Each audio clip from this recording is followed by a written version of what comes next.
কুকুর আল্লাহ তাআলা কিভাবে সৃষ্টি করলেন? কুকুর মূলত সৃষ্টি করা হয়েছে আল্লাহ তাআলা সাইয়েদনা আদম আলাইহিস সালামকে যখন সৃষ্টি করলেন, তার দেহ মুবারককে রাখলেন। রাখার পরে আল্লাহ তাআলা সমস্ত ফেরেশতাদেরকে বললেন, ওহে ফেরেশতারা, তোমরা আদম আলাইহিস সালামকে সিজদা করো। সমস্ত ফেরেশতারা আদম আলাইহিস সালামকে সিজদা করলেন, কিন্তু ইবলিস আদমকে সিজদা করেন নাই।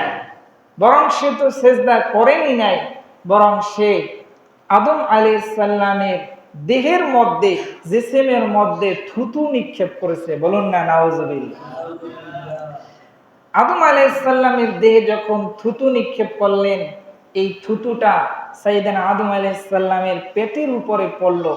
পেটের উপরে পড়ার পরে আল্লাহ তাআলা জিবরিল আমিনকে বললেন, ও জিব্রাইল, ইবলিসের থুতু এটাকে আদম আলাইহিস সালামের শরীর থেকে উঠাও এবং উঠাইয়া এটা দ্বারা তুমি কুকুর সৃষ্টি করো। কি সৃষ্টি করো? কুকুর সৃষ্টি করেছে।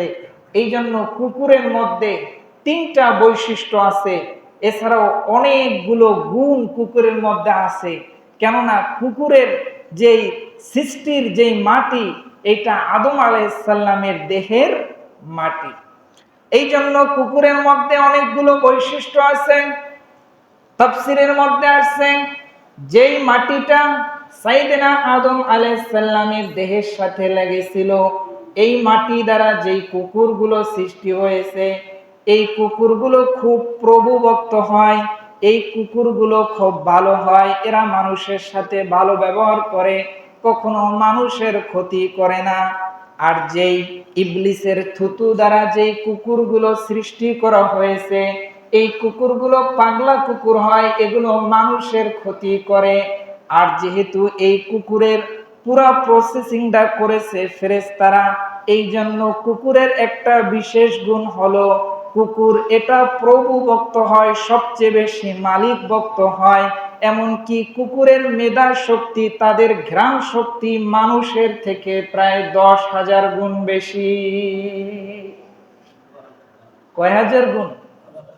একজন মানুষের যেই ঘ্রাণ শক্তি, এর থেকে একটা কুকুরের ঘ্রাণ শক্তি প্রায় 10,000 গুণ বেশি। বলুন না সুবহানাল্লাহ।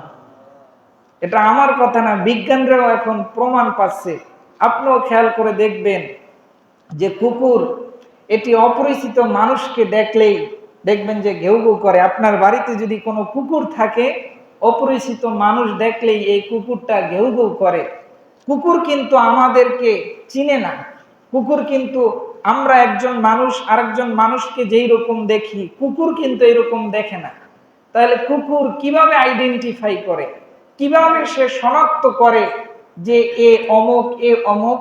মূলত কুকুর তার ঘ্রাণ শক্তি দিয়ে একজন মানুষকে সে শনাক্ত করে, এইজন আগের পরিচিত, এইজন পরিচিত না, অচেনা মানুষ, এই জন্য সে ঘেউ ঘেউ করে। এমনকি আপনি যদি একজন কুকুর, একটা কুকুরকে আপনার বাড়িতে যদি থাকে, এই কুকুরটাকে মেরে একেবারে আদা মারা করে, বস্তা ভরে চোখ নাক এগুলো বেঁধে এখান থেকে যদি নদীর ওপারে আপনি ফালাই দেন, ফালানের 1 দিন কিংবা 2 দিন কিংবা কয়েক ঘন্টা পরে দেখবেন যে এই কুকুর আপনার ঘরে আবার দেখবেন হাজির, বাড়িতে হাজির। এরকম ঘটনা ঘটে কি ঘটে না? এরকম আমি অনেক দেখছি যে একেবারে মেরে অনেক দূরে ফালাই দিয়েছে, কিন্তু এরপরও আবার হাজির। সে তো এই পথ দেখে নাই, আপনি তো তার চোখ বন্ধ করে বেঁধে এরপরে নিয়ে গেছেন, কিন্তু এরপরও ওই কুকুরটা কিভাবে আপনার বাড়িতে আসলো? মূলত আপনি যে কুকুরটাকে নিছেন, কুকুর তার নাক দিয়ে আশেপাশের যেই পরিবেশ আসে, এই পরিবেশের ঘ্রাণ সে নিয়েছে, ঘ্রাণটা তার মস্তিষ্কের মধ্যে সে গেঁথে রেখেছে। এমনকি আপনি যেখানে ফালাইছেন ওই জায়গা থেকে সে ওই ঘ্রাণ শুকে শুকে আবার সেই নিজ জায়গায় চলে এসছে। বলুন না সুবহানাল্লাহ। এই জন্য একজন মানুষের থেকে কুকুরের 10,000 গুণ ঘ্রাণ শক্তি বেশি। এই যে একটা মাইক্রোফোন, এটা যদি আমি ঘ্রাণ নেই, এটা থেকে ঘ্রাণ আমি আইডেন্টিফাই করতে পারি না, শনাক্ত করতে পারি না এটা কেমন ঘ্রাণ। কিন্তু একটা কুকুরকে যদি আপনি এটা দেন, ও এটার মধ্যে কি ঘ্রাণ আছে সেটা শনাক্ত করতে পারবে। এমনকি আপনি যদি ইউটিউব কিংবা নেট সার্চ করেন দেখবেন বিশিষ্ট বড় বড় যারা বাহিনী আছে এরা কুকুর পালে, এদের সাথে কুকুর থাকে। তারা অপরাধী শনাক্ত করার জন্য বিভিন্ন যেই অবৈধ জিনিসপত্র আছে এগুলো খোঁজার জন্য তারা কুকুর ব্যবহার করে। দেখছেন আপনারা বিভিন্ন জায়গায় দেখবেন যে তারা কুকুর ব্যবহার করে।